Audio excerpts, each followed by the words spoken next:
everybody, and welcome once again to another episode of Toy Hunting. Yes, I'm your host, Enosh, and we're just going to take a couple of minutes. Basically, the format of the show is pretty simple. Basically, I'm a toy lover. I love the thrill of the hunt. I love going after stuff and that is hard to find sometimes, or maybe it's just easy to find, but I just haven't seen it, or it's just easy to find and I just want one. You ever have that? You know, it's not got to be some vintage, crazy, expensive thing. It just needs to be something that I want. And so if you can relate with that, then this show is for you. This show is toy hunting. And basically, what I'm going to do is I'm going to show you something that I picked up today. Now, a lot of you know I'm a big Star Wars fan. And so far on the show, every toy so far I've shared on the show has been a Star Wars toy, and that's not going to always be the case. I like a little bit of everything. I like some different kinds of toys, and I'm sure we'll get to those. I got a couple of friends who are into a lot of different kinds of toys, including my friend Dusty. So Dusty, maybe sometime when we hook up, he lives quite a ways away from me, but if we ever hook up sometime soon, I'd love to have you just talk a little bit about your love of toys, and maybe we can shoot a little thing here together. But today, I happened upon something that I have wanted for a long time. It's a very small thing. It's not that big of a deal, but it is a Star Wars item that I've wanted. Now, this last few months, I have kind of completed a holy grail of Star Wars toys that I've wanted that were really hard to find or would have been really expensive, and I wouldn't have shelled out the cash that people have wanted for it. But I got good deals on things, and I kind of was able to complete some things.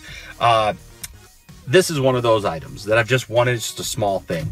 And I did it. There's this little place here in Flint that when you drive past, this little storefront, and you drive past, and they got this little sign in the window that says Star Wars. Now, the guy who sells the stuff in there, he's very nostalgic. And, you know, I was telling my boys the other day, because we were talking about superhero movies, and we were talking about the quality of superhero movies now versus when I was a kid. And I told them, I was trying to explain to them, you know, nowadays it's cool for people to be nerdy and like things like Star Wars and comic books and superheroes and sci-fi and stuff like that. Back in the day, it wasn't always like that. If you were an adult, you were an adult. And you did not care for such things because you had adult things to worry about. And there's probably still some people who feel that way. But you know what? People my generation are very nostalgic a lot of times. And we grew up with certain toys. And we still love those things. We're passionate about those things. And I'm one of those people. My boys are turning into those kind of people. And that's okay. My wife's that kind of person too. So anyways, this guy, though, he's really nostalgic, and so a lot of these items were items that his mom bought him, right? He's got a ton of Star Wars stuff, and so a lot of times he's got some prices marked on stuff that is way, way over what they should be. But fortunately, we've been able to talk to him a few times, and he's starting to kind of get it and starting to understand what things really should go for. You know, such as the item that I'll show you today, because I'll show you the price tag on it. But what is it you're saying? Well, here it is. All the way from Bespin in Cloud City, it is a vintage 1980 Kenner Cloud Car. That's right. Look at it in all its beauty and its glory.